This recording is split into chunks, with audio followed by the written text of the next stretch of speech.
Hello, free enterprise fans, and welcome to this lunchtime edition of Highway to the Threemus Zone. We have a good match for you today. We have plumeriaknight versus drcossack. Both of these runners came through the last round with a single win. Drcossack, of course, has been around the community for a long time. plumeriaknight, on the other hand, is a relatively new player, but has still been hanging in there with those more veteran runners and has been quite a surprise. I am joined in the booth today by Commander Leonhardt. What do you think of today's randomly selected objectives? I think we might be out of here pretty quick. We'll just have to see. We've got defend the bosses at Baron Inn and defend Fabul, which are both open from the beginning. Launch the Falcon. If it's a true hook seed, that could actually end up pretty rude if our runners don't have too much in the way of options to level up before they face it. Just depends on who's sitting there in those two spots. And of course, Forge the Sword is always on the table, but this really looks like a flag set where that's not happening. Yeah, it's with these objective sets, we really only need the hook and some way to get to Threemus to finish the seed. Yeah, and we'll see how much that influences our runners' routing, whether they're normally the type to go to Baron Inn or Fabul early. With it being an objective, I'm sure we'll be seeing them get there quickly. Yep, and just in case you're unaware, this is the hook route. We did one round of free enterprise races already. Those with 0 or 1 losses get kicked down to the hook route. When you're in the hook route, it is not impossible to advance in the tournament, but you definitely have an uphill climb here. You got to get a lot of wins in the hook route in order to advance. Yeah, once you're in the Magma or hook route, you just about have the same rule. You need to get 2 wins in your 3 matches, which are Swiss format, so winning just means you face tougher opponents. If you get 3 wins, you're in a very small play-in race, and for the hook group, the winner of that play-in race gets to go to table. Everyone that loses the 3-0 table play-in race goes to join all of the other people that were 2-1, and they will all play one huge race, and the sole winner of that also gets to go to table. Yeah, it's a little interesting to see drcossack down here, who is a very experienced and very good racer. But looking back at his record, his losses were only by a few minutes each. So he is just barely down here. There were some murderous groups in the first stage. My own group had myself, Penguinator, Baka Shinobi, and Morin Soren. I don't know who was in drcossack's group, but there are a lot of very good runners in the community that, if they had been sitting in my place in that group, would have taken losses to Penguinator and Baka and ended up in the hook round. So certainly no shame in being in the hook group, and there are plenty of really good names here. It's no cakewalk. Yep, and I don't want to count plumeriaknight out in this one because he's been scrappy. He's been hanging in there. Anyway, we're getting... and with the way these flags are set up, anyone can take the win at any time. But, we've got some spice already. First, we get Rosa walking in with Yang, which is a lovely person to have in the party immediately. And we don't have a demist hunt because demist is in the bygone spot and handing over a pack. Yep, we'll see if that's required. It's always nice to see that demist. You won't have to go hunting in the giant. You won't have to check that package boss. Just a lot of little things you can put out of your head. Yeah, you can't get to the demist, of course, to make the check until the Baron key is found.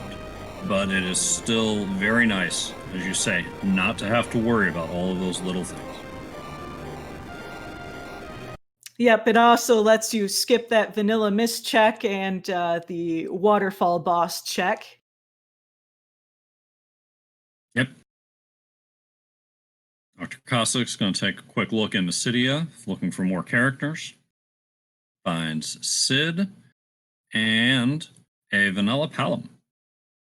So this team is already looking pretty good. We're already pretty much at an endgame viable team right now. Yeah, I see a white mage, I see a black mage, I see a couple of high point people that would make great chemists by the time you level them up. Pull Yang far enough, then he also can do quite a bit with his claws. And Aridia in the Watery Pass. And that's a great lead-in, because where you go with this team really depends on where you fill that 5th slot. Get a 3rd mage, like Rydia, and you can go Reflect Strat's Chemist. Get a strong warrior, like Edge or Kane or Cecil, if you're willing to deal with vanilla agility, and you could flip the script and run hybrid.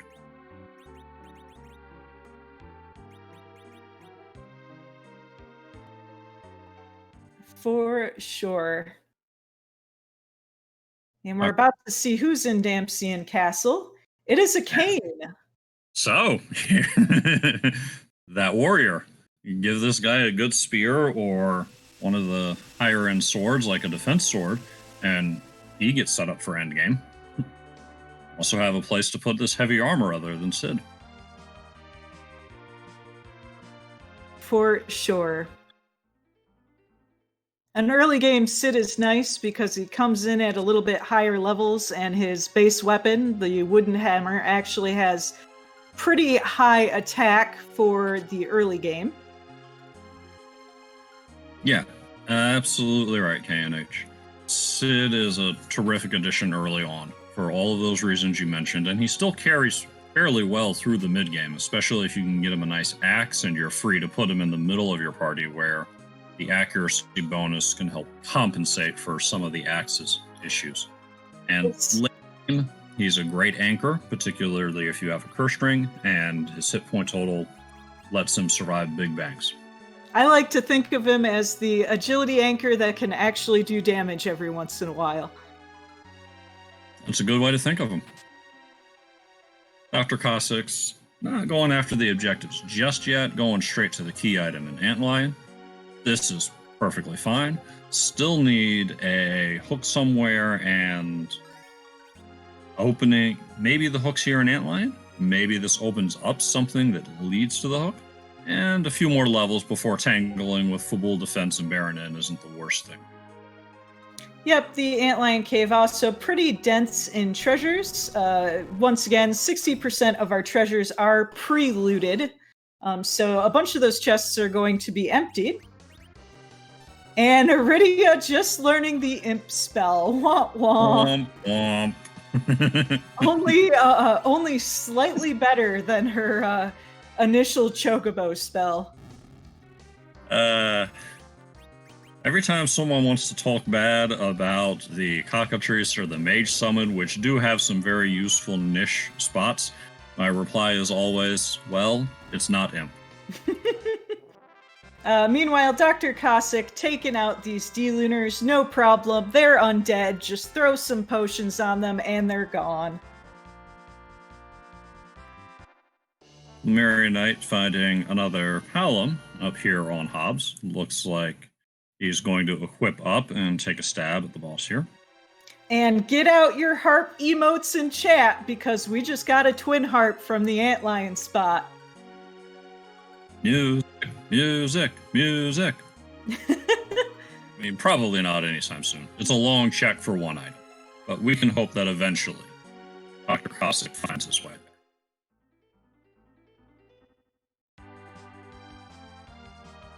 And just a Mylon Z up here on Mount Hobbs. Looks like Plumeriaknight does want this Palom and is going to take this fight. Yeah, I'd be a little disappointed to find Mylon Z here if I was taking this check. He's very manageable in a lot of rude spots if you have Blink on somewhere in your team, and he'd be someone I'd be hoping to find later, but it is what it is. Yeah, and he also has so many weaknesses that are easy to exploit. He's undead, so you can cure him to kill him. He's weak against fire, doesn't like holy, is technically floating. Yes, because that was the only way Final Fantasy IV could figure out how to make the Earth Fiend immune to Quake. They said he was floating, but that set him up for arrow kills. I like to imagine he's hovering just a few millimeters off the ground, so that he's technically floating. I'm going with that. And Plumeriaknight taking that poison walk. Oh, those Right, strange flashes. We're used to that from Dr. Dialogue, Dr. Lugan. Nylon Z, that's less common. I will say one nice feature of Free Enterprise is you can turn off those full screen flashing effects. I know I use that feature a lot. I do too. If I've got flash on and I'm trying to loot the cave of summon monsters with this sparse 60 flag set where 40% of the chests are empty, I'm going to walk right up to an empty chest in the middle of a blinding screen and not even realize until I get there. Oh, great. And Dr. Cossack sees another Palom, is like, I'm good. Just walks back down the mountain. Yeah, perfectly fair. No reason to go in there unless you really, really wanted duplicate Paloms, which isn't the worst idea I've ever heard. You know, Rydia takes a lot longer to learn Nuke. She does learn Warp quickly, but her hit point growth is pretty rough. And with 2 Paloms on hand, you can start using Twin Magic to punch through some early fights as well. And speaking of Rydia, there is a Sylph summon for sale in Fabul. A very good, if you can afford it, a very good early game summon for Rydia. Does both attack and damage and has relatively high magic power.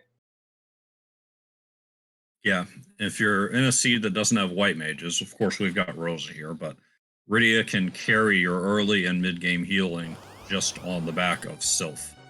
You're going to want to get away from it eventually because it's got a horrifically long casting time, but it is absolutely worth the time early. For sure. Today we have the Dark Elf attacking Fabul. This is not a terrible spot to see this boss. Not much spell power here. No, Dr. Cossack's going to be through this without any kind of trouble whatsoever, and that'll be one objective marked off, and we'll see what the key item is.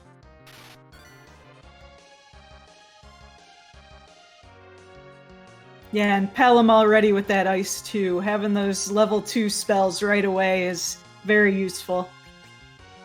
Yeah, we call him the Quack Kid because of how quickly he learns Quake, but it should not be overlooked that even the simplest of fights will probably get you Ice 2, and Fire 2 and Lightning 2 are not far behind.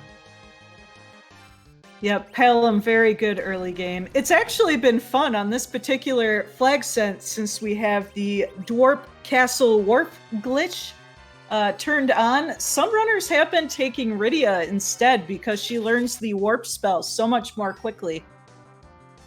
Yeah, that is definitely a very important thing to keep in mind on this flag set. Of course, my thing I like to keep in mind is that once you have the utility mage himself, Tella, and you get up Mount Ordeals, you've got your warp right there.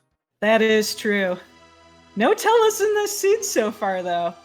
Dr. Cossack through that Dark Elf. Plumeriaknight will be shortly as well. And a Magma key. So this put a little wrench in the works because we really want to launch that Falcon. And right, normally, as a runner, you see that Magma key, there's a great sense of relief. I don't have to dive the hook route. I don't have to worry about that to get underground. Now, the possibility is opened up for the hook to be anywhere, and that Launch the Falcon objective suddenly has the potential to become much ruder. Yep, if that hook's up on the moon or behind a large key item chain, you were almost kind of hoping to find it on the overworld here. I mean, the dream for us in chat and up here doing comms is to put the hook behind an alt gauntlet at Ogopogo, but there are many different rude options for that hook besides that particular one. nasty. And Wyvern. Dr. Cossack has decided to hit the other objective and try to do the Baron in, but dead. Yep. All right, you come in, lower the battle speed, and land one shot. Also, Dr. Cossack probably taking a quick look at agility. And I expect, moving cane. So the thing about the overworld spots is that they're typically low agility locations. And if you put your fastest character in the middle, you'll slow them down more. It's the opposite of what you want to do later in the game. That is very true. I think we'll get the Star Veil off this time. 2 Star Veils. That'll probably be enough. The one trick with this is you have a second fight after this, so you want to make sure some of your characters are still alive here. But a Kane and Rosa, probably good to go. With that agility, you can see here how much that agility matters, because didn't even need those Star Veils. That Wyvern was so slow. Hope just put out a quick big bomb, and the spot has so few hit points, only 400, I believe. And that'll let Dr. Cossack keep a full party up for a rude antlion in the second spot. Oh yeah, this spot has very high physical attack, and guess what? Antlion just does physical attacks. Luckily, again though, with the agility manipulation here, he's going to be very slow. Using Rosa to slow down Antlion even further. And does not have blinks or illusions right now, so we'll have to take the hits when they come. But this Antlion's moving so slow, I don't think that's going to be a problem. And we see the punchiness. Immediately reach out and smacks Kane down in one hit. Fortunately, the counter won't happen often, if at all. The counter only comes in response to the fight command, and everyone but Sid has a reliable way of dealing damage to the Antlion without using fight. Sid can go on chemist duty if he absolutely needs to, either for offense or defense. And meanwhile, plumeriaknight going through the Antlion cave is going to get his twin harp. After he deals with the lunars, which will not cause him any more trouble than it caused Dr. Cossack.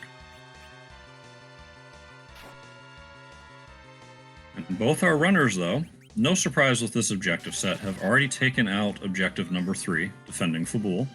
So they only have 2 more objectives to go. For anyone that is tuning into Threemus for the first time, or one of the first times, runners only have to complete 3 out of 4 objectives to receive the crystal to defeat Zeromus.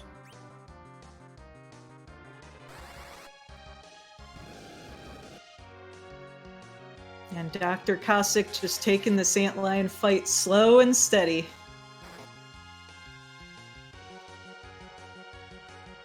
Yeah, absolutely.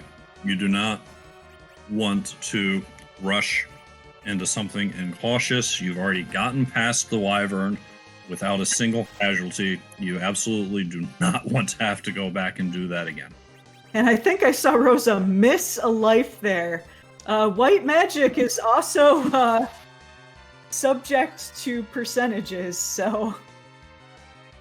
Yeah, and as you level up and get your appropriate magic stat increased, in this case, will for white mages, you boost that accuracy and you'll see that less and less. But early on, it's a very real struggle. And the worst part about this Antlion is that it's at Wyvern standard time of battle speed 6. There's no time to adjust battle speed between, but Dr. Cossack makes it through, gets the objective out of the way, and finds 1/2 of Forge as well. plumeriaknight getting the rude news here, directly to the face, and dead.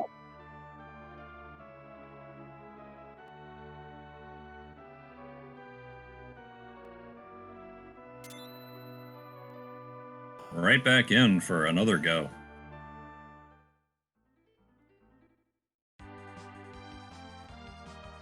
Yep, and Dr. Trying to Cossack... get through those hit points before the nuke can happen. There's only 400 hit points here, but Kane stabbed not quite enough to make it happen.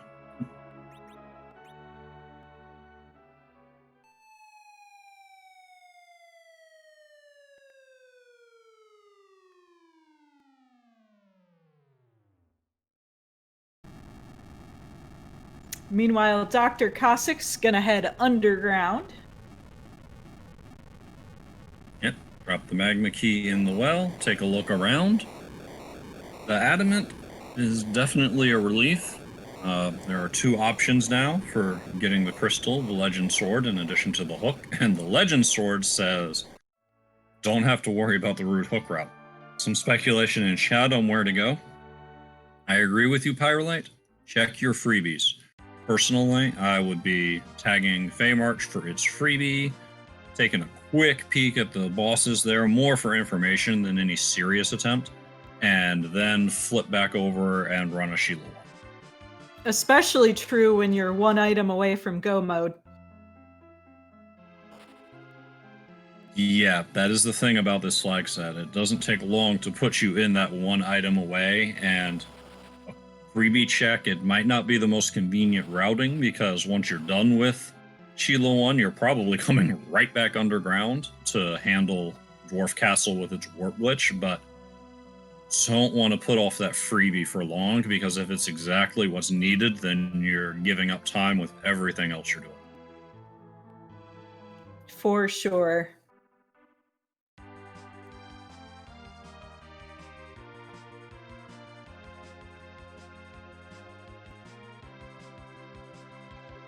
Bacon Pie, I actually agree with that. I usually do Feymarch first, just in the, the very small chance that it's the pan. Sitting there in Feymarch unguarded. I would as well. I thought for a moment that Dr. Cossack might literally just be doing Sheila 1, dive, and then go directly back to Fabul, but instead, coming on down here. But, it's race time. Nerves will get you, and you might do something that you ordinarily would not do under normal circumstances. Yep, and Dr. Cossack doing the chest check here, finding that trap chest, and there's only one trap chest down here, so once you find it, all the other ones are good to go. Yep, and we're on one of our weighted treasure randomizations for this tournament, T Wildish. It offers very high tier loot the way T Wild does, but also weights certain locations the way T Pro does. And this location with its trap chest means that it's weighted heavier than a lot of other spots. Meanwhile, we're getting a job dwarf check, hopefully, from plumeriaknight. Maybe. Not required. A book editor! That's a fun job. There we go.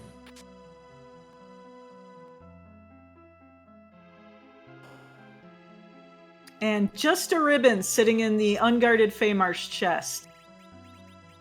A nice piece of gear, but it's not the legend sword we were hoping for. No, not the legend sword or the hook, but you do love to have a ribbon.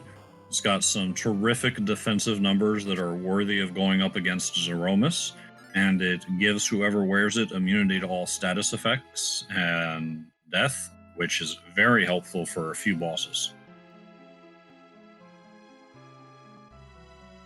And now it looks like we're going to get a peek at what the King and Queen spot hold for us today.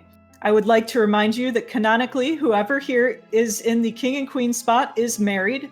And it looks like today, Rubicante or Elements, I think that has to be Elements. I want to say we saw Rubicante, is married to Odin. Oh no, wrong color. No, so that's not King Odin. and Queen That's Evelyn. King Queen Evelyn.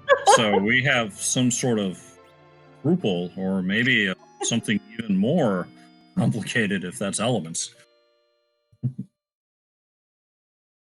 Yeah, this is one you can take right now. King and Queen Evelyn is free even in here because that spot has such low magic attack that even their couple of spells they know won't do any damage.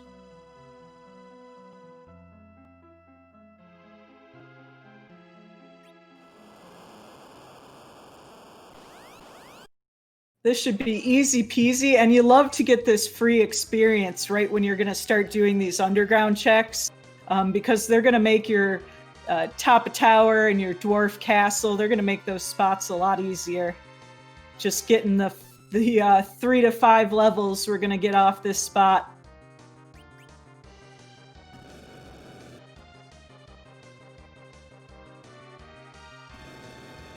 Yeah, what makes King Queen Evelyn free is that they're going to do exactly what they do in the vanilla game. They're going to cast a few fire spells, they're going to become conscious, and they're going to fade away. In some spots, it's quicker to beat them normally and not sit through this, but this is definitely not one of those spots. No, this spot has quite a bit of HP, and our attack stats are not high enough to take them out. At least not in a quick fashion. We talked earlier about some bosses you don't want to see. This is definitely a favorite spot for King Queen Evelyn. This spot likes to punch really hard, despite the fact that Leviathan doesn't use a single physical attack in the game. The developer still gave him very impressive attack stats, and there are a lot of rude possibilities here.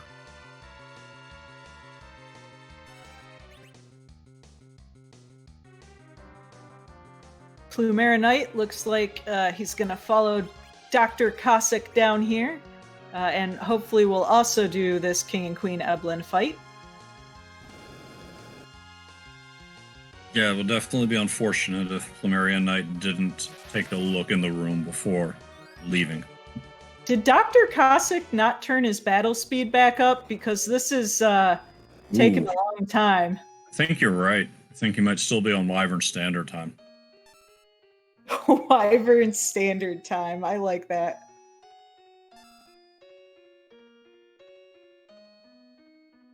Because I'm like, wow, this is taking a while. I can't claim credit for coming up with that one. I'm just continuing it along. Bud is finally through and getting 7 levels on characters, getting that Berserk spell. This is going to make all these underground checks just go so much faster. And a Stardust Rod for a Palom. It's not the Legend Sword we're looking for, but it's going to be really good for our black magic. Yeah, nothing better for black mages. Adds 15 to Wisdom, which powers up your spells, gives them more attack rolls, makes them more likely to hit, and in a pinch, you can wave it as an item and cast Comet.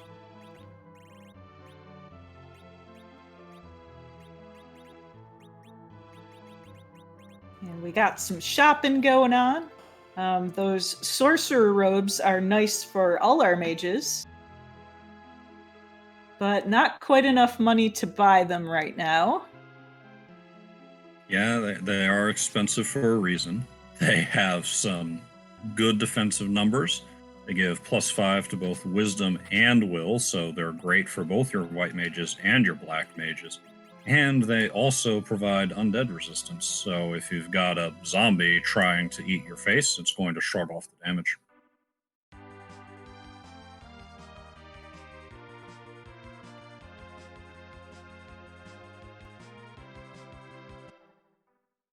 Cossack is done with his Feymarch visit, is going to duck in on Tamra, find life potions in the shop and not much else. And those exits are useful because we don't have an exit caster right now. Very true. And vampires are a decent source of damage in a pinch. And if you want to go to Zeromus early, there's a strat involving 16 vampires and some other items. But I don't expect to see much of that in the group stage. Sirens are usually readily available, and you can grind up some more traditional levels. But once we move on to table, we might be seeing that sort of thing more often.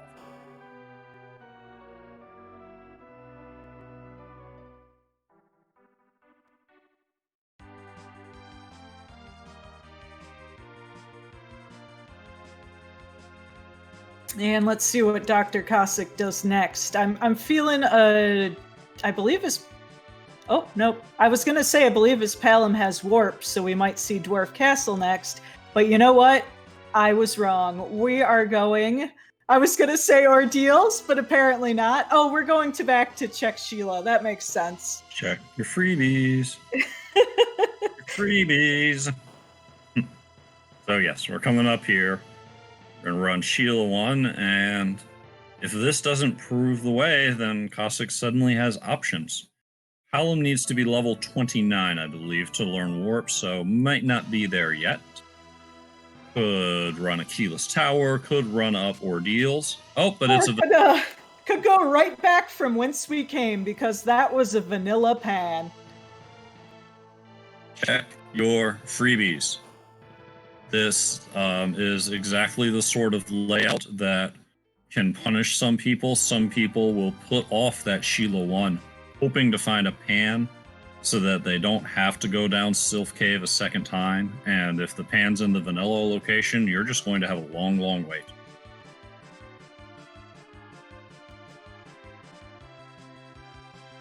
Neither of our runners have checked ordeals, so I wonder if there's a vanilla legend sword up there. That would be nifty. I'm not surprised, though, that our runners haven't checked ordeals. The two characters that receive a significant boost for making that climb and going through those boss fights are Cecil and Tella, and we haven't seen a sign of them at all. Yep, and our party's already looking pretty good, so sneaking up there for the free character slot has not been enticing either. And I think Dr. Cossack did make a quick check at ordeals and reset out on seeing an Edward. Plumeriaknight getting his Stardust Rod. His fight went a lot quicker because he's on a much lower battle speed. Dr. Cossack bonking a monk with a pan. And we have a tiara. Which seems like an appropriate gift from the beautiful dainty sylphs. I'll buy that. That makes all kinds of sense. Again, we're looking at a headgear with wonderful defense, provides some useful resistances to lightning and dragons, I believe, and also 10 to wisdom, which makes it especially useful for Rydia, but you'll put it on any of the ladies and be happy.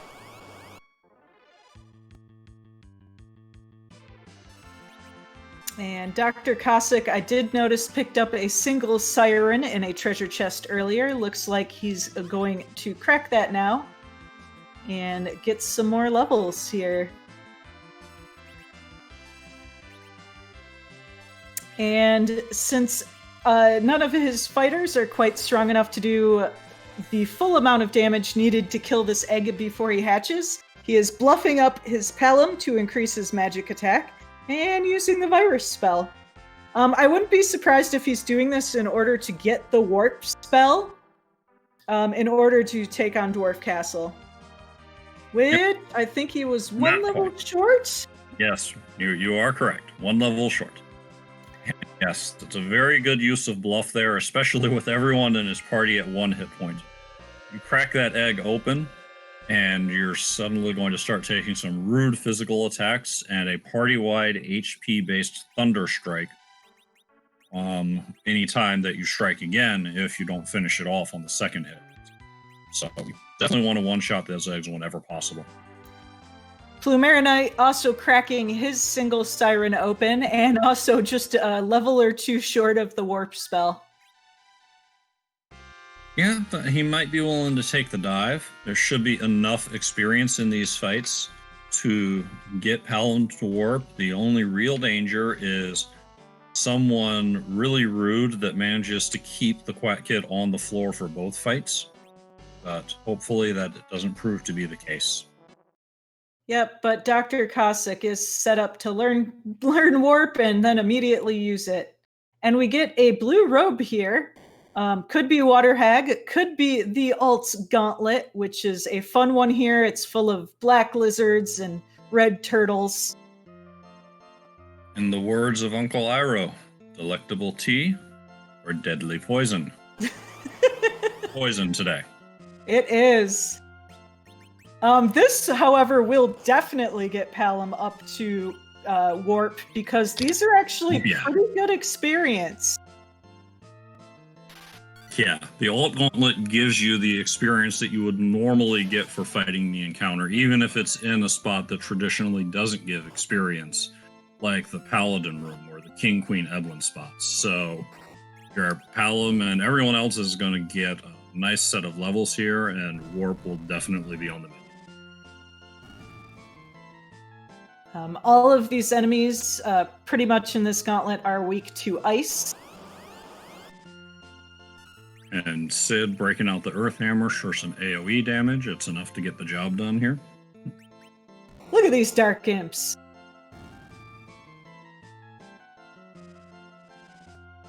We're used to seeing dark imps in sets of 3, but set of 4 today. Not as punchy as some other dark imps we've seen. Plumeriaknight, meanwhile, getting his revenge on that wyvern, picking up a second Palom, it looks like here, and also the Adamant Stone.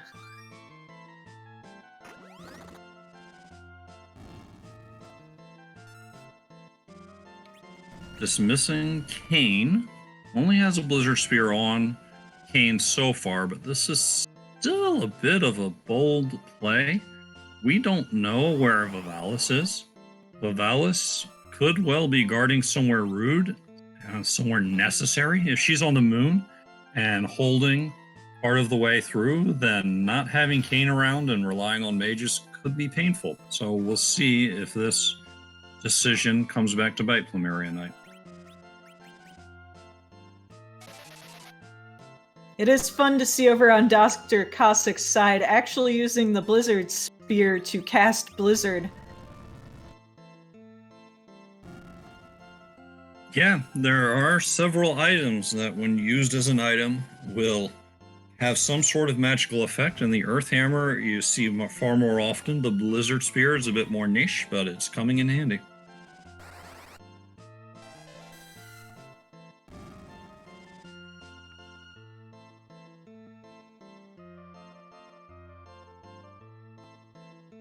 Three Paloms, my goodness. I have a feeling we'll be seeing reflect strats on that side. Yes, that is a very clear signal. And that's going to be a very impressive and very fast Z fight when the time comes, just bouncing nukes off of 3 different people and skipping the refill, but gotta get there first.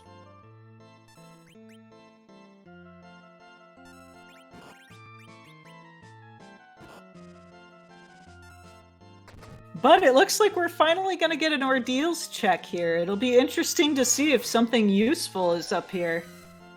This could be a big play for Plumeriaknight.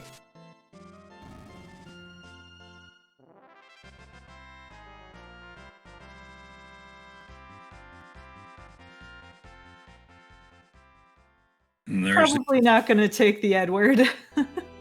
but Spoonward. I know we don't. Oh, I am so wrong. I am. You thought that you knew. I knew. How my hubris! It is my downfall. And we see a Dark Knight Cecil in the Rubicante spot. Or not. Sorry, Golbez. Golbez spot. And Atella, the utility maid, shows up. Oh, that Dark Knight hit for way less than I thought it was going to, so this should be an easy peasy fight. Yeah, I don't think Tella's going to get through this, but everyone else will be fine.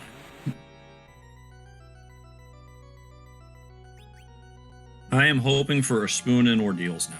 I want to see it.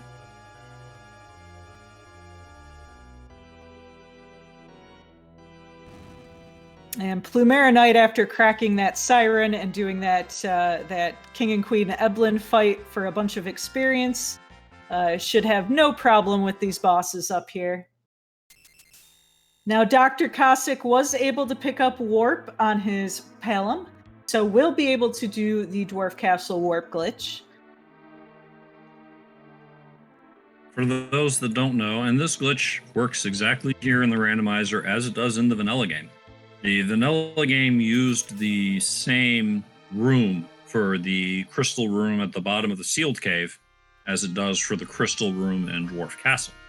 So once you've completed this fight, you can cast Warp to go back into the room, and the crystal that you get much later in the game is sitting there waiting for you. Yep, back in these 16-bit days, you had to save memory where you could, and reusing rooms was one way of doing that. But we get a pink tail out of our Dwarf Wharf. There are no adamant armors in this flag set, but you do get a randomly selected high-level gear if you turn in that pink tail, and a rat tail. First of all, a princess wearing a rat tail around her neck. Little morbid, but I'm not going to judge dwarven fashion. And I feel a visit to the tail collector coming soon, but we still don't have a hook to pick up that hovercraft with. Yeah, and we're going to need that to turn those in. On the other side, plumeriaknight making short work of Paladin, making good use of Quake to avoid Paladin's rather rude counters to a lot of magic, is through to the Paladin chamber, and we shall see what the key item is. Okay, that is at least 2 and theoretically 3 checks opened up. We saw demist in Bygone Spot, so Baron Key is going to give us access there. There's the boss that usurped the throne for the second one, and depending on who the boss is at the basement throne, plumeriaknight might be able to take that one now.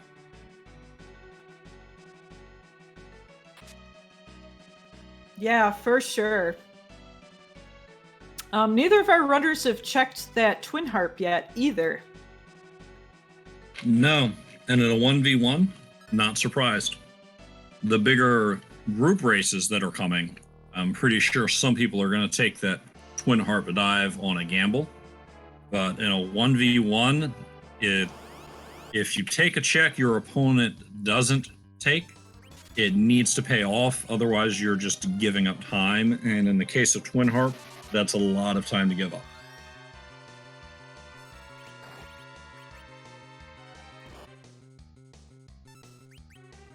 So Dr. Cossack, not reviving Tella here, I imagine is going to use him as the agility anchor. And I hear you, Moonblaze Wolf. I do. Like, my heart is like, the music, but I understand. Yes, this is a race in a big tournament. We don't blame anyone for doing anything that increases their chances of winning.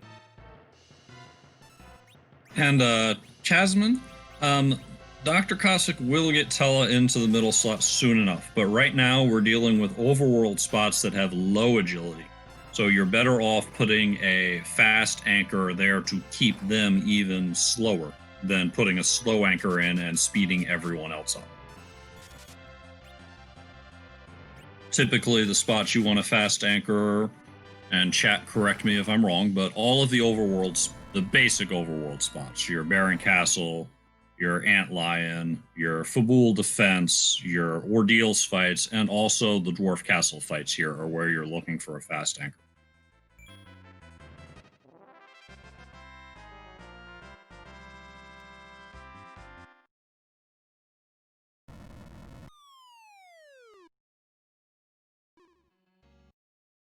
And speaking of anchors, plumeriaknight is making sure to keep Edward on the ground at base level.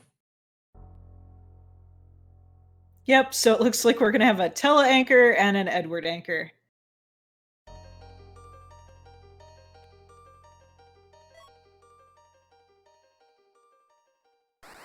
And Pyrolite pointing out that when you have Cecil on this flag set, we have the vanilla agility flag set. In the vanilla game, whenever Cecil is in your party, which is all the time, the agility is based on him. It doesn't matter who you put in the middle position, and we've turned that flag on for this tournament.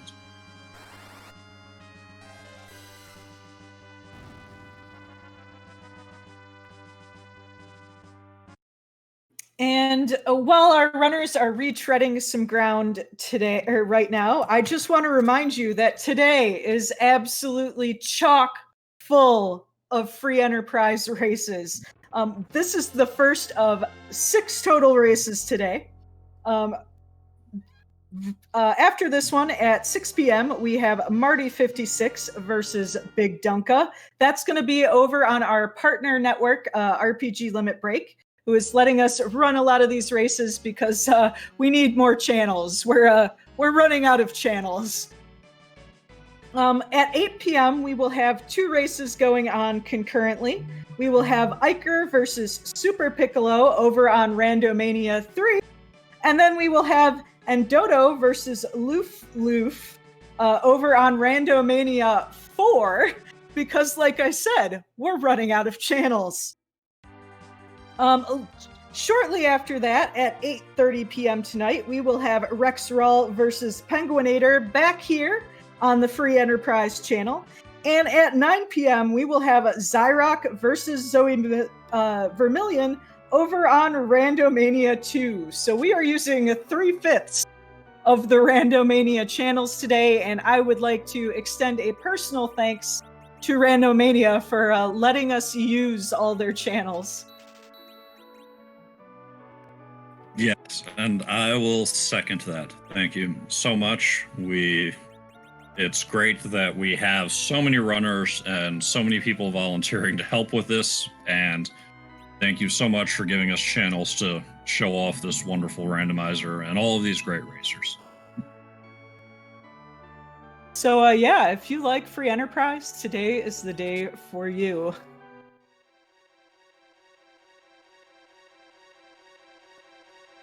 But meanwhile, while I was chatting away, Dr. Cossack is gonna go turn in that Baron key, beat up that Mist Dragon.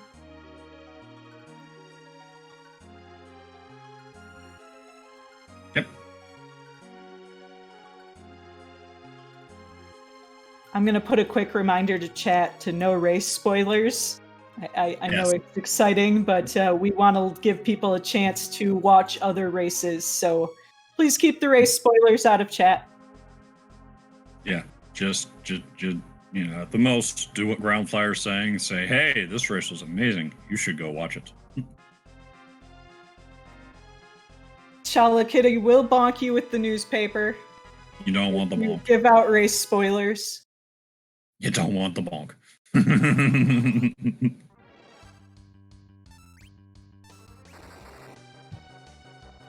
And while we go through this demist fight, I'll have another shorter announcement. Free Enterprise is being featured in 2 upcoming charity marathons. Midwest Speed Fest is going to have Gambit 17 and Bahamut X racing in a very different flag set from Threemus Zone. It, among other things, has this year's April Fool's Push B to Jump flag. It also has a Dark Matter hunt. Powerhouse August will see Ground Flyer and Pixel Tamer squaring off in the same flag sets that we're using here.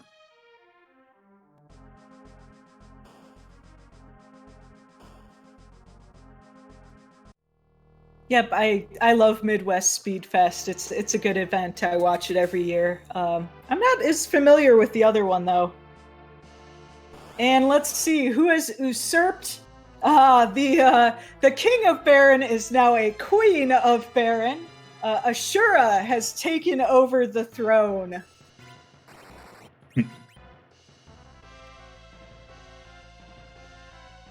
I do believe that Dr. Cossack has wall now, so this shouldn't be too bad of a fight at all. If he bothers to get Tella up. This is where you would really love to have a mute knife or mute arrows or an elven bow. Sura is one of several bosses that is classified as a mage type, and if you have a weapon that exploits that weakness, you deal 4 times normal damage. And you hate to see the Cure 4 there, knocking out all that damage you just did. Yeah, Dr. Cossack probably felt that he could just push through and get enough damage lined up before Asura could get a heal off. Didn't manage it the first time. Yep. If you aren't willing to put a wall on her, either directly or with bounced star veils, you, if you're careful with your timing, can set things up so that she only casts life one.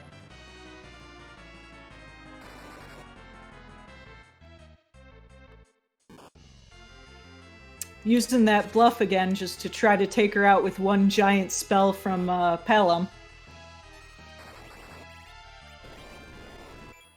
There are a lot of bosses where the adage is very useful. You can't counterattack if it's a one-shot. That is true, but getting through the Ashura. And we will shortly see what item is in the very bottom of Baron here.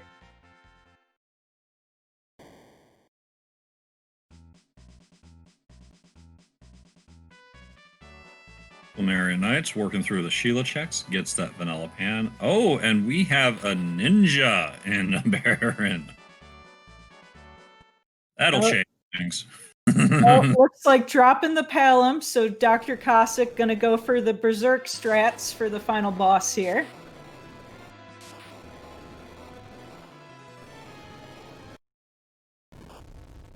I do believe we picked up one of the legendary ninja swords earlier, so I do believe we have a good weapon for that edge. We will see soon enough, and even if not, there's still plenty of places to loot to hope to find it, and the party isn't leveled up to the point where you're worried about whether or not Edge will get to a reasonable level by the time you're done. And just a sorcerer robe under the false throne of Baron. I mean, Rose is going to be happy to wear that. I've already extolled the virtues of the sorcerer robe, but not what you were hoping for. Yep, let's see if D-Mist pays off. But we are quickly running out of checks here. Yeah, good job not forgetting that D-Mist too. It's an earth crystal, but really dangerous time to forget your D-Mist is when you're tucked away somewhere and have to do a lot of other things afterwards, like a second boss fight and a long cutscene. Yeah. Keeping it in mind, rewarded with an earth crystal, which with Kane and Edge around, wondering where their great weapons are, that's a great thing to find. Yep, and what's really nice is we can do the Twin Harp straight into Earth Crystal check. Saves a little time flying around the airship. But it does look like we're going to get music. Do you want to explain to anyone that is new what is going to go on here in a minute? Sure. So, normally in the vanilla game, when you come here, Edward needs to play the harp and play the tune that binds fairies so that you can defeat the boss here. Here, since we are fond of randomizing things, one of the wonderful touches is that there is a random song that's been put in MIDI format, and Edward plays. It's a song from various video games. There are a lot of great choices, and you don't know which one you're going to get until you show up and take this check.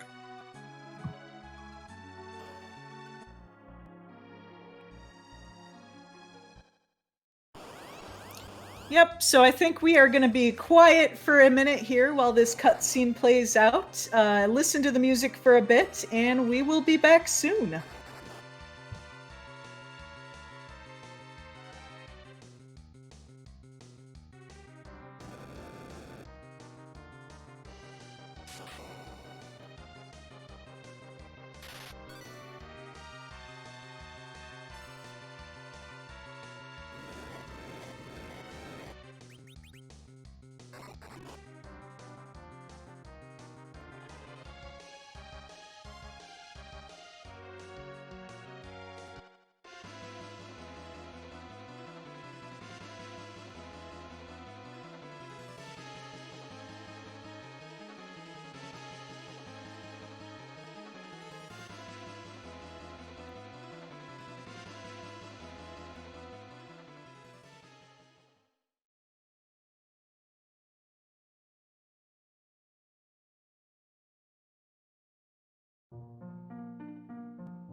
So Dr. Cossack having trouble taking out that Tella. He is going to get some experience there.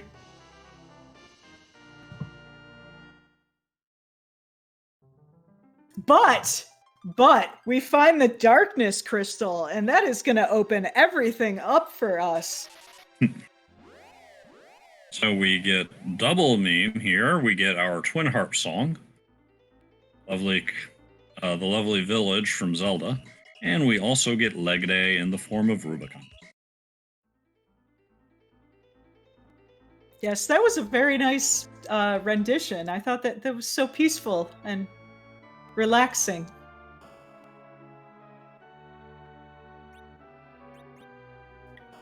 But Plumeriaknight going up against this Ashura. Dr. Cossack getting everything done in this Troya area, checking the shops. We'll probably go do the treasury. And we'll probably be right on to the Tower of Zot.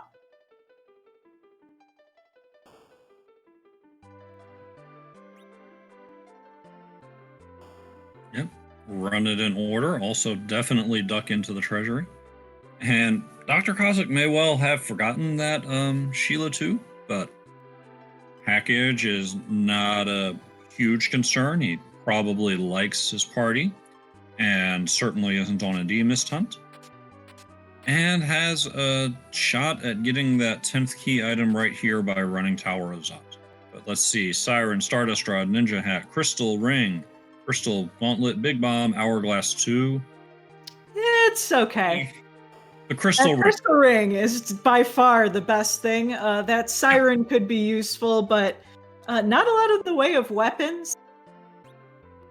Yeah, not what you're hoping for. The Crystal Ring, a big one, like you said.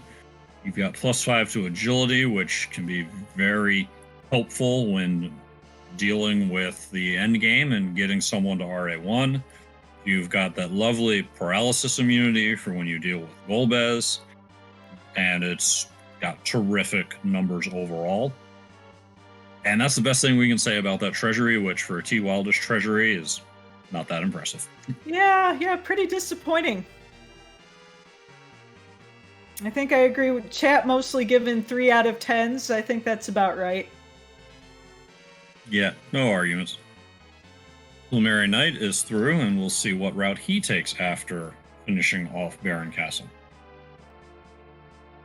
Yeah, I want to see if he goes and checks on Odin and see if that's a freebie. We still got that water hag hanging out somewhere. And this is overall still a very close race. Dr. Cossack has done a couple things that Plumeriaknight has not. Plumeriaknight has taken care of the Sheila check, but the things Dr. Cossack has done lately haven't led to too much value. We like the Earth. We do like the Darkness Crystal out of Twin Heart, but the treasury itself was a bit of a bust. So if Plumeriaknight keeps following in Dr. Cossack's footsteps, he'll still be behind. But if he diverts and finds what's needed, then he could very easily jump into the lead. And yes, schedule ordeals has been done. Yep, I believe that is what gave us the Baron key.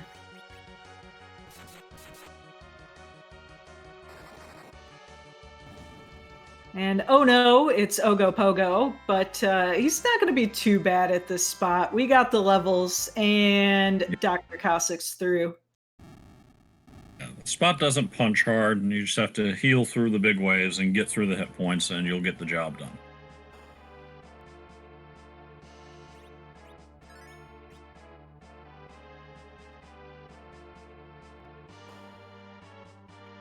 So, yep, we have 2 routes to victory at this point. We either need to find a legend sword or a hook.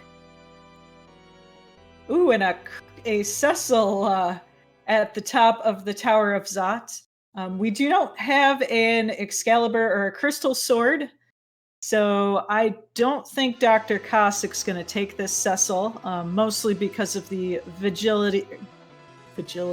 vanilla agility anchoring.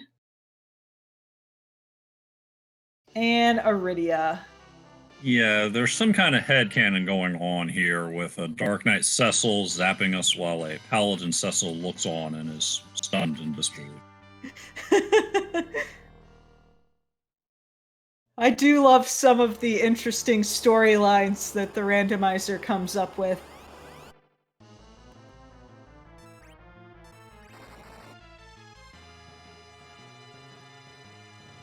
And just a water hag. You actually hate to see it here. Right. You're hoping for that either at Odin's spot or Bahamut's spot or on the moon. Yeah, definitely. Here, you take it, you're getting out of here, but definitely not the spot you look for a water hag at.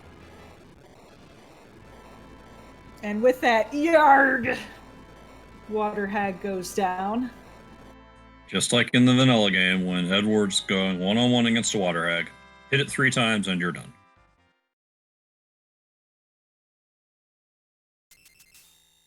Looks like Plumeriaknight is going to go listen to the music now.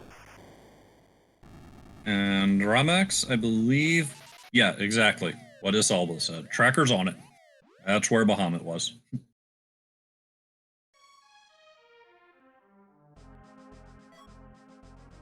And we get a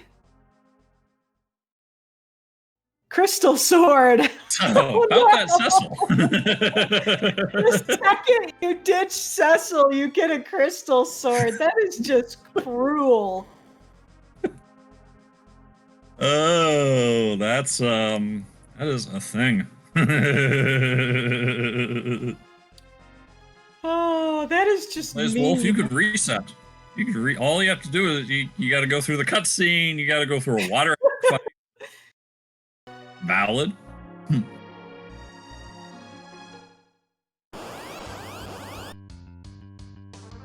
But now we get to see who is on the true throne of Baron. And it is Mylon and friends. Disco Zombie Party.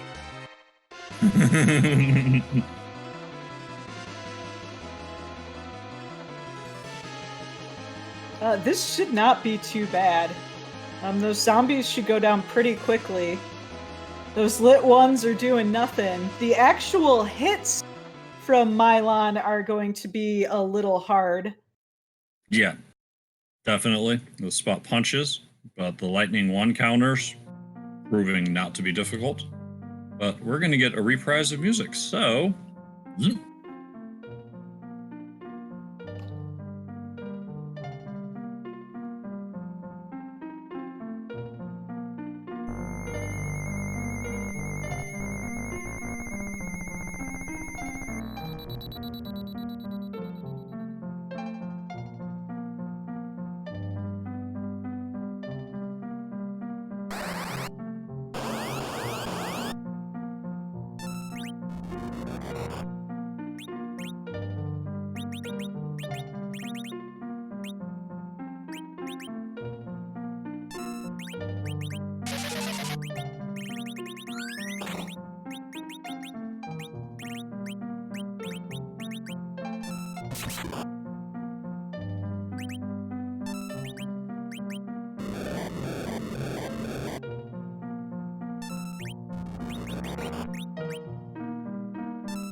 And plumeriaknight having a little more trouble with this fight, just because he went with the mage heavy party, and this spot has ridiculously high magic defense. So unfortunately just has that Sid there for physical attacking. Yeah, and doesn't have the Blizzard Spear to take advantage of Rubiconta's weakness to ice. You see the Quack Kid that normally wrecks things with Quake, only dealing 1 damage. The Palom with the Stardust Rod doing a little bit better, but still only 300. And when you're relying on using Fight to go after Rubiconta, he's going to hit your entire party with a Fire 2 counter. Again, Kane being able to use Jump was able to get around that. And plumeriaknight getting the bad news that when Rubicon's cape is closed, he's healed by ice. Ugh. Timing in on those ice spells.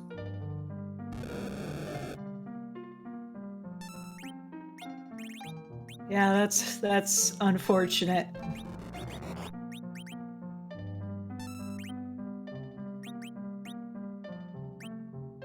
But Mylon's complaining about his body. I know Mylon, I'm in middle age now too. And we're getting through. But just a crystal glove. Oof. But plumeriaknight does get the job done. Well-timed Ice 3 landing all 9s in this spot, even through its magic defense. And well done. Have a Darkness Crystal.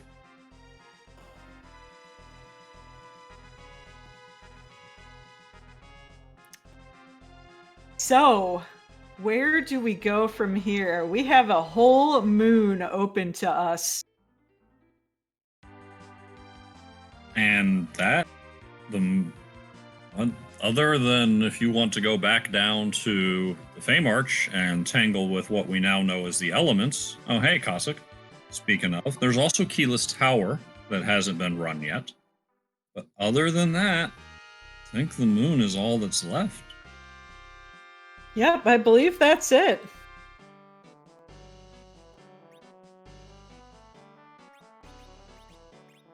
Cossack.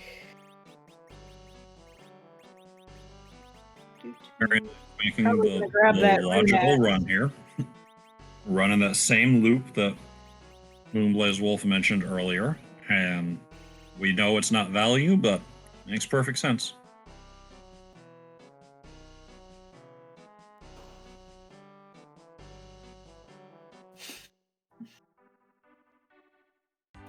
Chad is rooting for the Keyless Tower right now.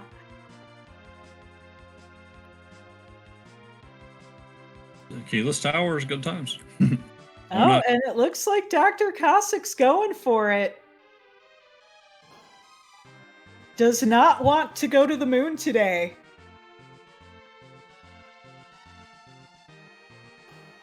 So we will not be going to space yet. There is something to be said for full clearing Earth before you leave. Especially if you can handle the checks. And with this party, Dr. Cossack isn't going to have any trouble. You've got your darkness. You can go there whenever you want, but once you get up there, you're really committed. And as Moonblaze Wolf mentions, Dr. Cossack here opening up the treasure chests. The alerts that are in these trap chests in this area they have sirens on them, which can be stolen. And we do have an edge in our party. And additionally to that, trap chests in general just give out good loot. Yeah, and there's a little bump to this area as well in the untrapped chests for the nuisance of the alerts. And Chasmin, the Nella Tower key is one of my most favorite things. I'm here for it. It is really satisfying when it happens because you're like, I made the right choice. Mm-hmm. You make that and you know, because People hate on that keyless tower, and I don't understand. I get that it's a little bit of a climb. I get you'd rather double dip if you could, but at some point, just go knock it out. There's also the top of the tower has pretty good experience, too. Especially for a non-moon location.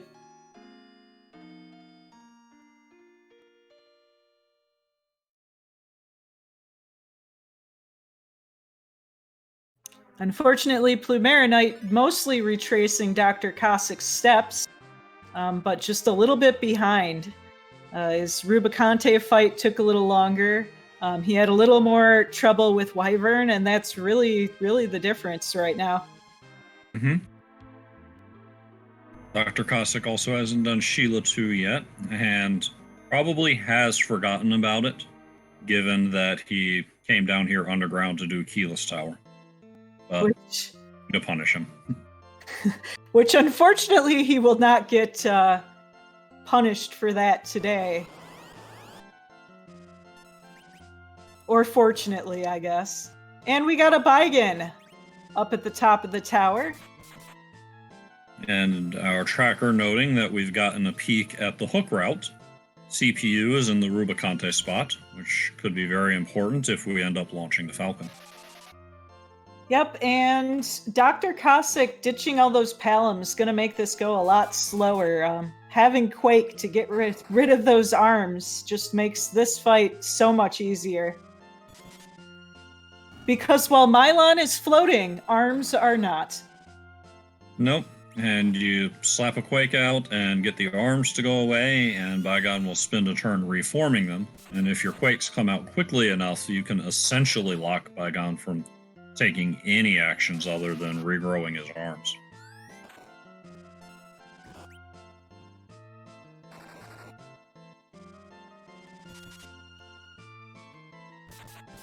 Getting an inspirational speech from Anna over on plumeriaknight's side. Right, Edward! Believe in yourself and be strong! Truly wise words. This could well be plumeriaknight's chance to catch up. There's definitely room for divergence in where you go after this. Dr. Cossack's made a couple of decisions that haven't worked out. If plumeriaknight skips those spots and goes directly to the Legend Sword or the Hook, this could turn around real fast.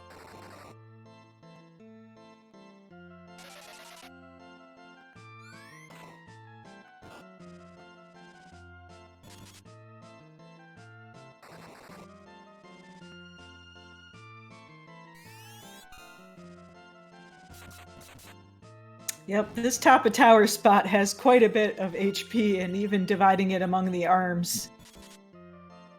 Still a bit of a slow fight. Definitely. And both of our runners now have Rosa learning Exit. You cannot get Rosa Exit through levels. You have to complete the Tower of Zot. Though, technically, she learns Exit just as you go into that last boss fight, but it doesn't do you any good during that boss fight, so And I actually missed what we got at top of tower. Oh, we Legend got the Legend Sword. So we are in go mode. The moon is haunted. We will not be going to space today. Keyless Tower, folks. Don't knock Keyless Tower.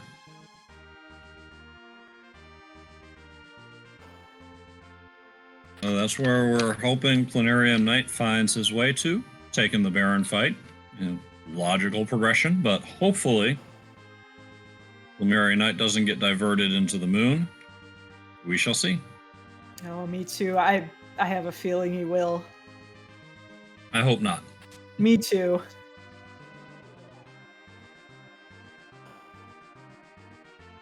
Oh, it looks like Dr. Cossack looking for one more alert on the way out.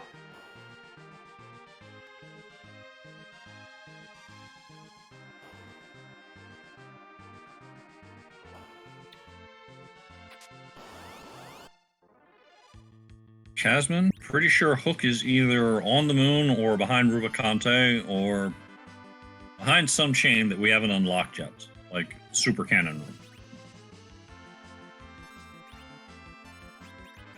Statistically, it's most likely somewhere in the lunar subterrane. Indeed. And I said behind Rubicante, and I meant elements. Down in the Feymarch. And while we are gathering sirens and fighting Mylon, I'd just like to extend a quick thanks to everyone who made this restream happen today. Of course, there's my co-commentator, Commander Leonhardt.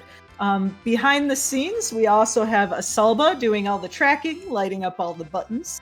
And we have the one, the only Scala Kitty running our Ream stream today. So thank you so much, everybody. Yes, thank you all, and thank you for joining me here on Comms, Kinda Nerdy Housewife. Good times. Why can I never remember the commands for the links to everyone?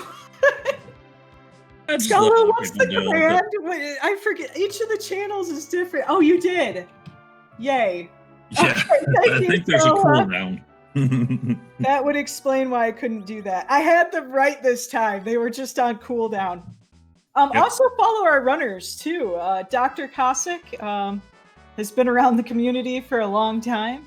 Plumeraknight's more new, but also very cool. Give him a follow. And Plumeraknight's doing well, especially when you consider that he's hasn't been around for a while. There have been a couple of fights that took a little longer, but has basically been pretty close to Dr. Cossack the whole time. Yep, and if you look at his runs from the first round, went up against some big hitters and still stuck in there.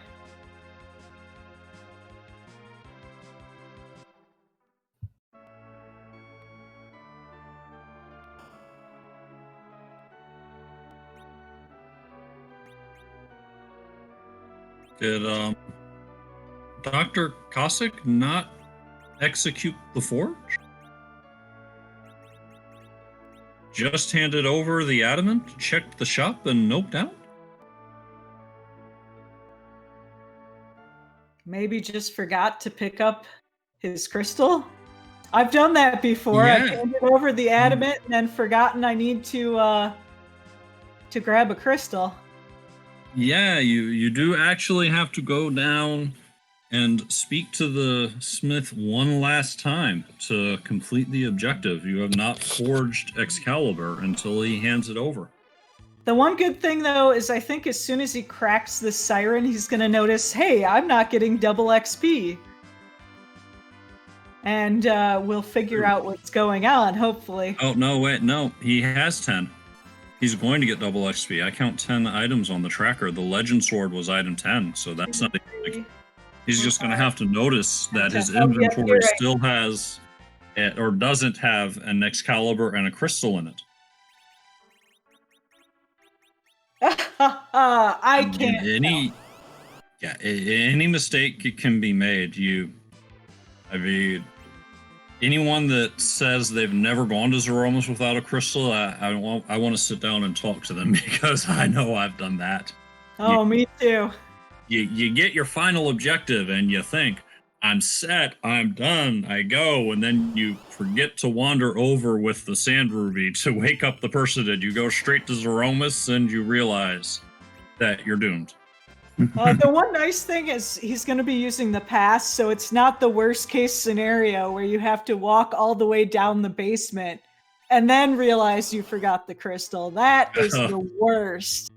Yeah, that is definitely the worst when it's the long walk, and then if what you forgot to do is back on Earth and you have to go back to Earth from the ribbon room to get it done. Oh no. I would be lying if I said that hasn't happened to me before. So would I. While Dr. Cossack is taking care of some eggs to get ready for the final fight, Plumeraknight is taking a look at elements. If this is the hook, we could have a sudden comeback, as it were. Keyless Tower is the better move, but this could also be a way there. That is true. We do not know where that hook is. But just an Artemis bow. I say just an Artemis bow. It's a really good bow. Don't get me wrong, but we need a hook. Yep, it's got powerful stats on its own. It's going to hurt your caster's casting stats, but it's also going to give them plus 10 to strength and plus 10 to agility, which is definitely going to give 1 attack multiplier, maybe 2. Oh, he's going for it. Thank heavens. He's heading towards the tower. Yes. Making the play. Oh, no, he's going back out. Okay, it's just a save. Whew, just my a heart. save. My heart. But the real oh no is that Dr. Cossack has left the underground. And still does not have his crystal. And we might be... Oh, no, I think he coming remembered. Back. Coming back? Where are you going, Cossack? Give this to us, man. Come on. Still shopping. Still shopping. Hasn't made it back to... has not drama. made it back to Kolkol. Oh my goodness. Whew, the drama. My heart.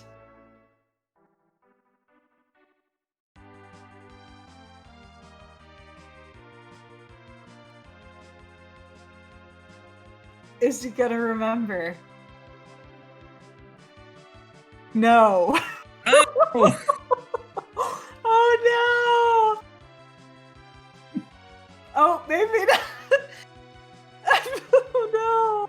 that's to launch the whale? He says, wait, I don't have to launch the whale? Uh-oh. Oh no. We're landing at Troya. We might have the no crystal. Still weapon shopping. Hold on.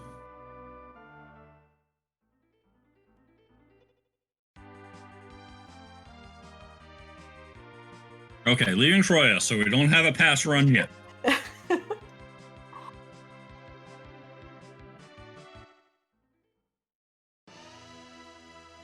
Looks like searching for something. My guess would be either Bacchus or Silkweb. Or possibly the longswords that Ninja Debugger mentioned.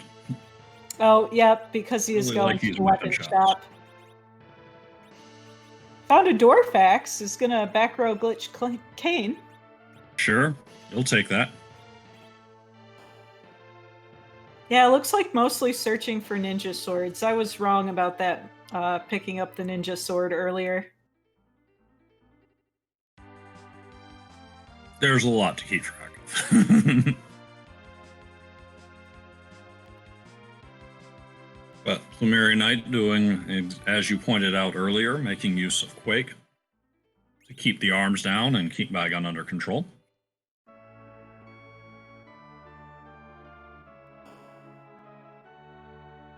Uh-oh. All right, he saved. And he is going to... oh my goodness. Here it comes, everyone. Oh, wait. Oh, he saw it when he was going for the path. He went to look for the path. He said, where is my crystal? Why isn't it popping up in this key item menu? And heads up to notice that. I think we're going to see a straight dive back to Forge now. Yep, time for a speedy zoom. Almost. I know. Dude, at the 11th hour. It's much better to realize it there than to go through the entire cutscene of watching the characters talk and going into the battle and watching Zeromus shake. To be a fly on Dr. Cossack's wall as he's flying back to the Forge after ducking out, turning the pass in.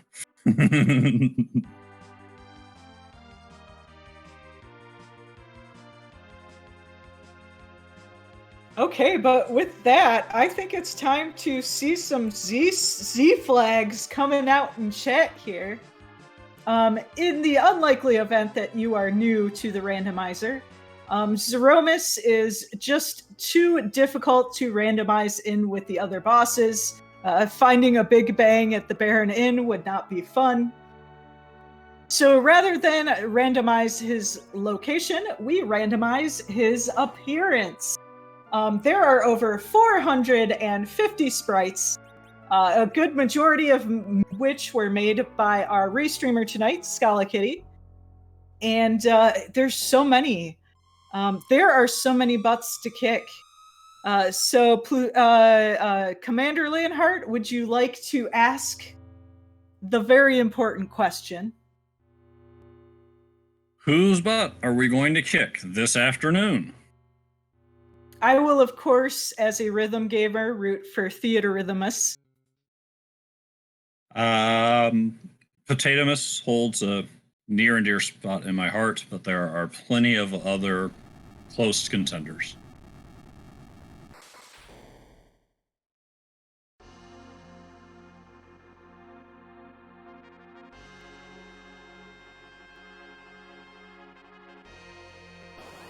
It's always so exciting. Who's it going to be?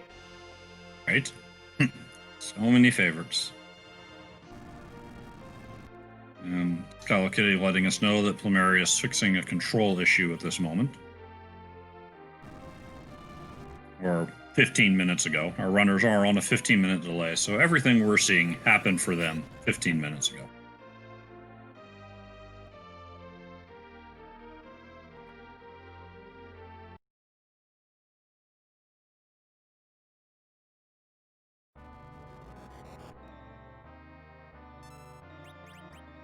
We're almost transforming into... Oh! Thunderbird From Zelda 2. Step 1, cast Thunder.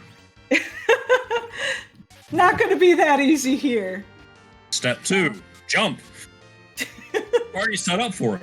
Just saying. Yeah, that is true. We have Atella to cast Thunder and Kane to jump. That is the perfect counter nuke. You love to see it.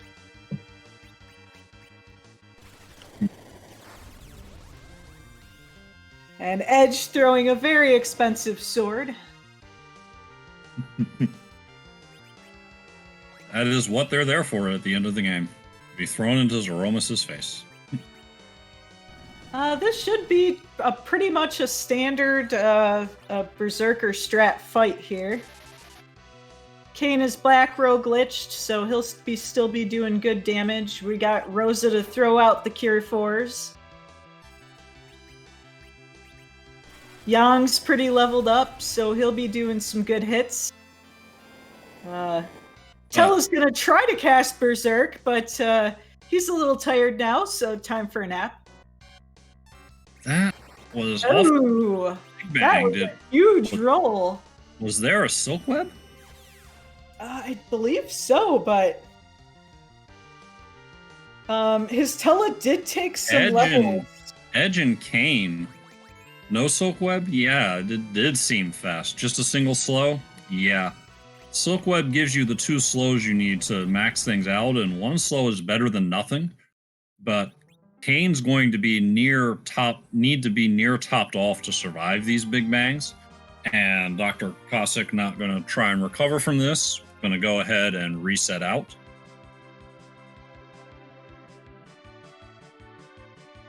And looks like he's going to toughen up a little more. Silk Web would help. A little more in hit points would be nice too. Oh, but in order to look in this shop, you have to sit through the lunar whale cutscene here. And as Kedrill's pointing out, Dr. Cossack might be going up to take a look at the moon shop to see. It's another one of the gated shops, and on S standard, that gives you a chance to find things like the sirens and Bacchuses that Kedrill was mentioning, which could come in handy if Dr. Cossack wants to level up a bit more or get his party berserked a lot quicker.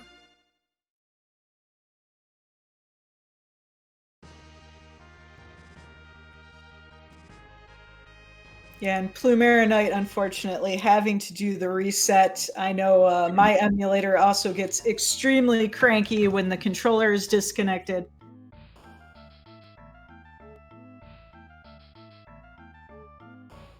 So that means he's unfortunately going to have to do that bygone fight again to get the Legend Sword.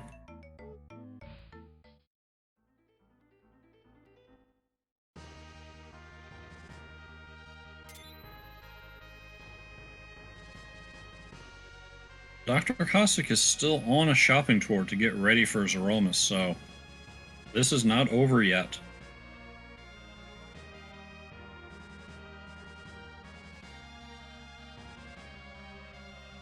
Gonna see what the cute little bunnies have for us today.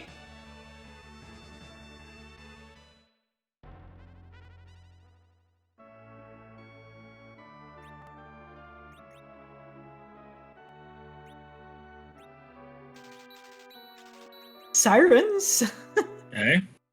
Levels is... Oh, he does go ahead and pick up a few. Yep, even getting a few more levels on Kane is going to be helpful here. Yeah, just to have somebody else standing up to the big bangs. Edge would need a lot more work and or a ninja shirt to make it happen. But decides that the sirens are not worth the cutscene to go back down and just resets back down to Earth.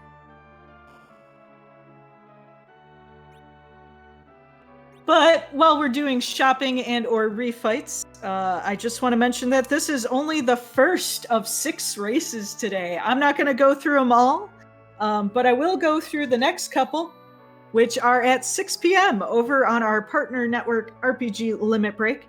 We will have Marty 56 versus Big Dunka.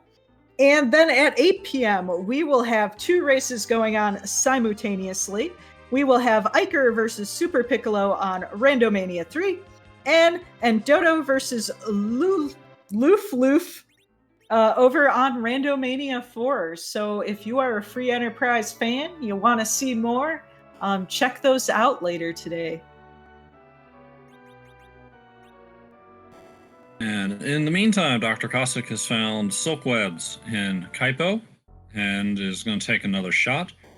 That's definitely going to help. It's going to give him more time to get everyone completely healed up. And yeah, it also makes any potential new Big Bang nerfing you want to do a little bit easier too. Yeah. So we will see how part 2 goes. Plumeriaknight, in the meantime, has successfully re-defeated Bygone to receive the Legend Sword.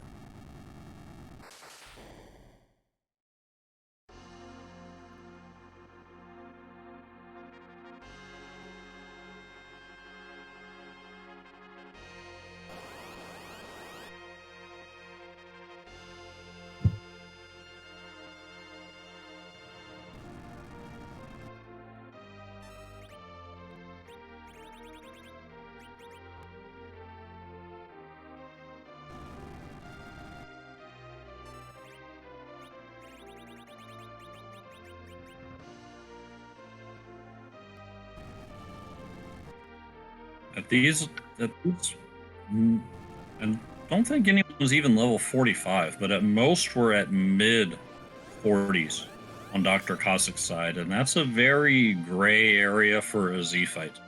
It's not high enough to coast through the fight, but you can get there if rolls go your way and if you're very familiar with the script. As mentioned, Dr. Cossack is a great racer, and I'm sure he can pull this off, but even for someone of his caliber, this is by no means a gimme. No, you either gotta keep those cures coming fast and strong, or maybe do a little bit of nerfing. Getting that silk web is going to be a huge help, though. And that is the worst possible counter nuke. You did not want to see that.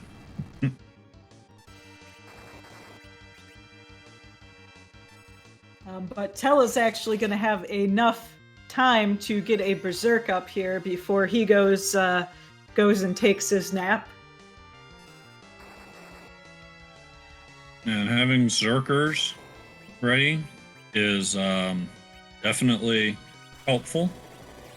Berserk bypasses all of the efforts to load actions into the queue and just jumps in when it's ready, and that gives you even more time to input actions on your remaining characters between big bangs. Yeah, this already is going a lot faster. We have a lot more berserks up. Welcome on in, Couch and friends. Thank you for coming by. Thank you for the raid, Couch. Dr. Cossack's going after T-Birdmas with a party in the mid to low 40s. So it can be pulled off, but it's by no means a gimme. So get on the edge of your seat.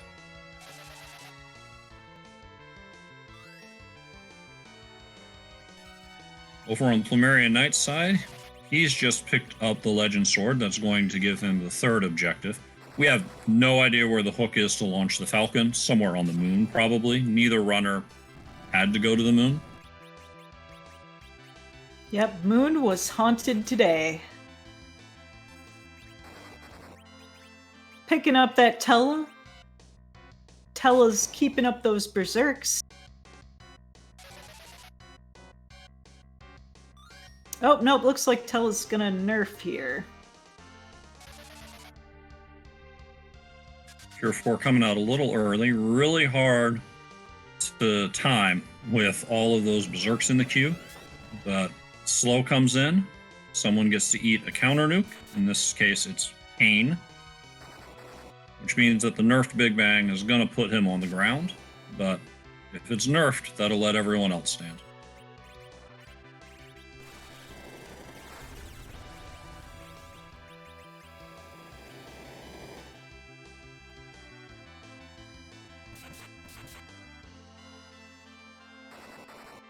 And he did get the nerf. So, and by everyone else, I did not mean Tella. Tella is a person too. Plumeriaknight finding those sirens. Wouldn't be surprised if he goes back and grinds up a little bit.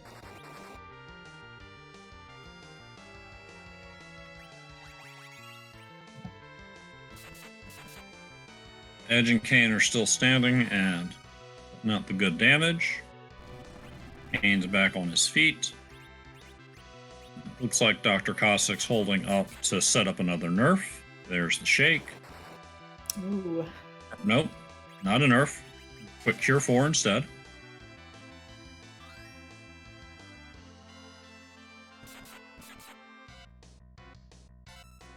Tella's magic set might not be that great, but a single target Cure 4 is a full heal, no matter how bad you are at magic.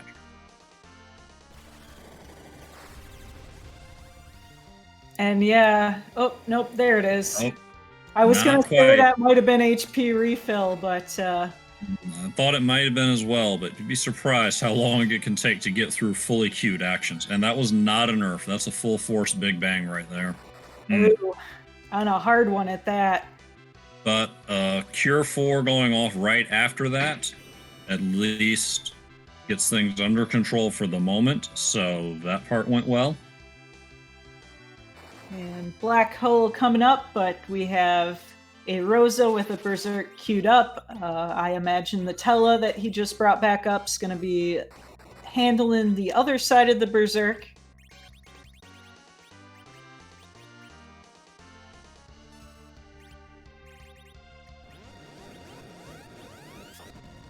So on one screen, we have a lot of sirens being used, and on the other screen, we're executing a phase shift. Just throwing that out there.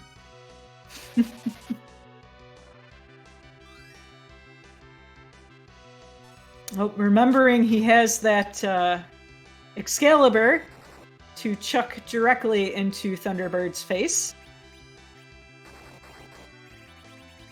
It's always nice when you have an edge and a stack of valuables.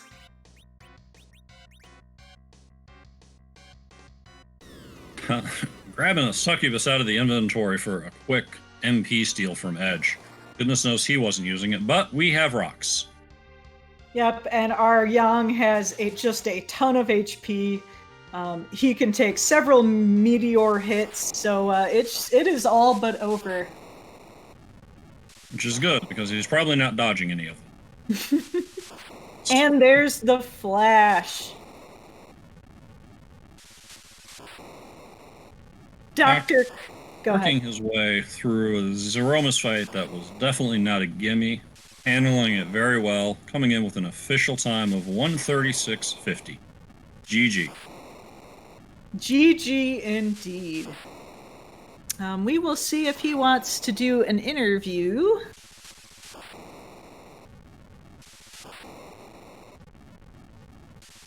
It looks like he is choosing not to do an interview today, which is perfectly fine. We never make anyone who wants... Here at Free Enterprise, we do not force you to talk on stream if you don't want to. So if that's your fear, you don't want to do interviews or talk on stream, don't worry. You can... Yeah. And, you know, for whatever the reason, never have to do an interview. Always welcome to have you step in and talk to you, but not necessary. So, but congratulations. That is definitely a bit lower level than I would have been comfortable taking that fight. I definitely would have stopped to grind, but if you're able to get into the Z fight sooner and you don't have to grind as much, that is a definite edge in a situation like this. Well done. For sure. That was a very clean Z fight. And you can also see how much difference that silk web made. Just giving you those few extra turns at the beginning to get everything set up. Yeah, it's absolutely huge. Zeromus is going to be super fast unless you come in with a really high agility anchor. You need to be at least 28 to even slow him down a little bit, and at that point you're slowing your own party down even more than that. So if you can keep someone slow enough that everyone's moving super fast, that is relatively the best thing. You're still going to have to be quick on your actions, or Zeromus is going to do bad things to you. Yeah, for sure. That was a good, clean fight. While we are grinding eggs here, I just want to remind you, if you want to follow Free Enterprise, we do have a Discord. There are going to be some races that are not going to be restreamed today because there are just so many races today. But you can find links to watch all of those on the Discord. We also have a Twitter. Keep your eye on that Twitter. We pretty much announce every race that's going to be restreamed. There was something else I was going to say, but it has disappeared from my brain. Yes, that it was to let people know that there's also a website to, if you like what you're seeing here and you want to try it out yourself, then by all means, there's a website to go to that will get you started. There are so many helpful members in this community that will be glad to answer all of your questions and help you figure out how to play this. And we show off the racing side of this in this tournament here, but you can absolutely just grab the randomizer, set it however you want, and just casually work your way through this without worrying about your time. It's a lot of fun to play that way too. Yes, it's a really great, really welcoming community. Everyone's been so nice. When I've had questions, they've been so helpful. I recommend it. So if this looks like something you might want to try out, I recommend trying it out.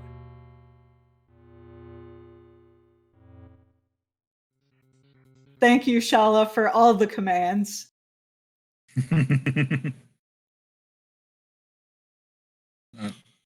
Very nice. Coming into his Z fight. It's going to be a different look with this different party composition. And yes, Wilhawk, we're using group flags in the tournament all the way up until the table happens.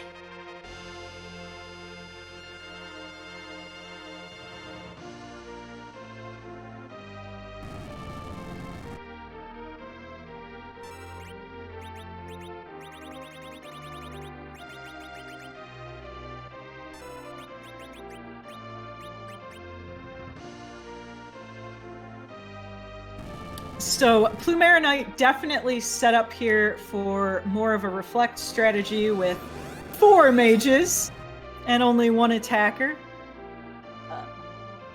If you're unaware, because this is the 16-bit Super Nintendo era, you could not program extremely large numbers into the system, including Zeromus's hit point total. So what they did is they gave him half his hit points, and then when he takes direct damage, it triggers a script that refills his HP. What this strategy does is that it never directly attacks Zeromus.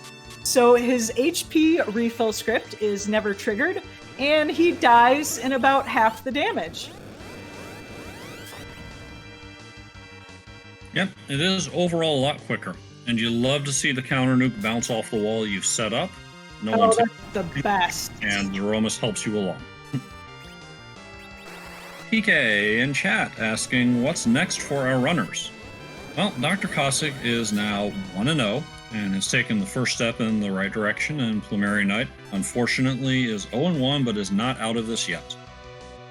Everyone is going to have 3 matches to play against somebody of similar record, and anyone that wins all 3 of those matches will go into a play-in race where everybody races at once. Whoever wins that race will go to table. The people that take their first loss in that race will join everybody else that went 2-1 in the Swiss rounds, and that will be a much bigger play-in race. And the single winner in that race will move to table as well. Over in the Magma group, which was a lot harder to get into because you had to go 2-1, the procedure is the same for getting into the play-in races, except that the top 3 finishers in each play-in race will go on to table. Yep. So the basic idea is Plumerianite's not out of it yet, but he has a heck of an uphill climb. It is going to be a lot more difficult to make it through. Every game is an elimination game at this point, and some people, that is when they're at their best. You put them up against the wall, and suddenly they start knocking out win after win. And yes, as chat mentions, that was a really good explanation of the tournament structure, so thank you very much for that. You're welcome.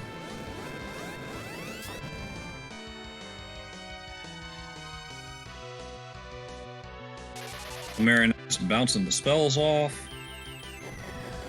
So far, this reflect strategy is going well. The big question is, do you get enough damage in before the big bangs start coming out? And not quite in this case. Definitely better to have more nuke casters. Nuke is a much quicker charge time compared to white, which takes a lot longer to charge up. But another benefit of coming after Zeromus with this kind of party is that mages get some pretty solid magic defense on their own, and they often have gear that raises that. So they have a good... And there we are. Yep, there it goes. Down goes the Thunderbird Miss. And Plumerianite finishing with a race bot time of 1 hour, 44 minutes, and 16 seconds. You might have noticed the time dropped a bit there, and as Scala Kitties is explaining in chat, amongst the well-deserved GGs, the stream time looked a bit off because of all of the hiccups in the stream, but the 1:44.16 is the official race bot time. GG Plumerianite.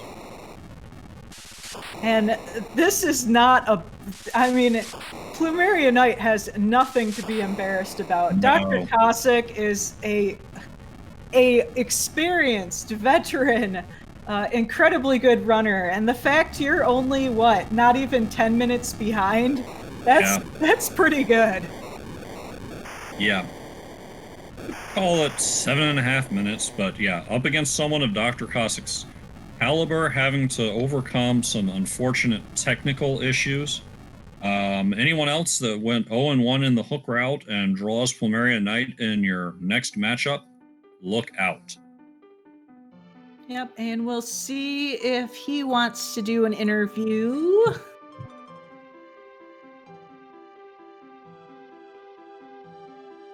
But in the meantime, I was busy watching that Z fight, and I was not watching Dr. Cossack's spoiler log. So, did anyone else where that hook was hanging out?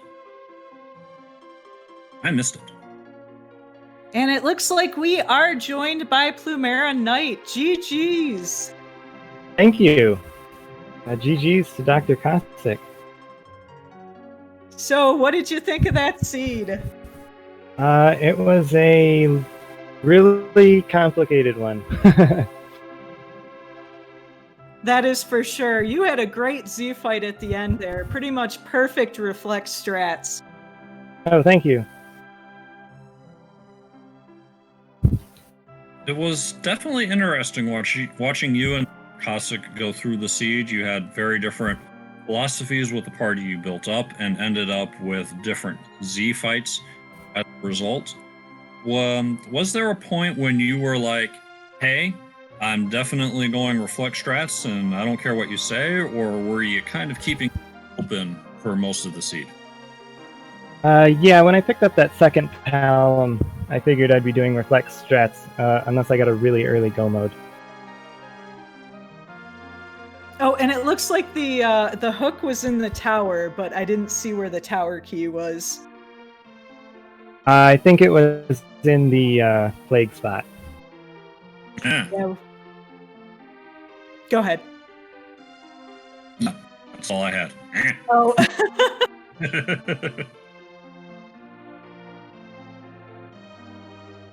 Yeah, so I guess I had some issues there. It happens, man. It's sorry about that.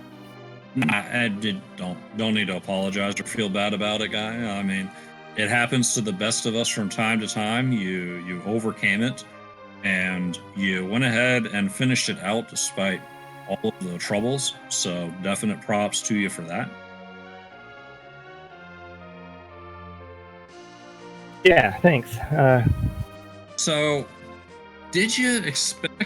I mean, you see these objectives, and I know that if I'm running and I see Baron in Fabul Falcon, I'm thinking, Forge probably isn't happening, but that hook ended up being pretty rude. Yeah, I thought it was going to be an early go mode, you know. Did not expect to see the Magma key. Thought it might be a real tricky hook route or something. Yeah, definitely a double-edged situation with that Magma. On the one hand, easy underground. On the other hand, hook could now be anywhere, and turned out to be pretty rude. Yes, it was.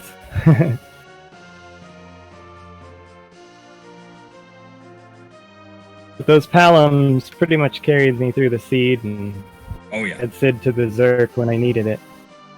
As he will. Even with some spots that are traditionally tough for Palom, that Rubicon and the timing on the ice spells proved to be a bit difficult. With magic resistance, when the Ice 3 got through, it still did quad 9s and completely wrecked it. Yeah, that was pretty awesome. Yeah, one of the big differences between you and Dr. Cossack is he had a physically built team and you had a magically built team, so he got through that Rubicante real quick. Yeah, I bet he did. That's probably one of the biggest differences. So, you are 0-1, unfortunately. You are not out of it yet, but from here on, it's win-win-win. That's right. Just gotta win 3 in a row, right? How hard is that? Yeah. Casual. You got this. I managed to get 1 win, so I don't have to worry about crossing swords with you in my next match, but maybe afterwards. But I wouldn't relish the prospect if that was the case. There are no easy matchups in this tournament. Yeah, well said. There were a lot of tough groups, a lot of good runners that got dealt into the hook route, and anyone can take down a match anytime. You have any final thoughts for us? Well, thanks for the restream. Thanks for tracking and commentary. I really appreciate you guys. Oh, thank you too. And that was a great race. Yes. Thanks. Okay, with that, I think we're going to wrap it up here. Our next race that is going to be restreamed is at 6 p.m. And it is on RPG Limit Break. So if you like what you saw today, give it a watch later today. And I think we are going to go raid Xenocat, who is practicing some table flags. So everyone cheer them on, and we will see you later.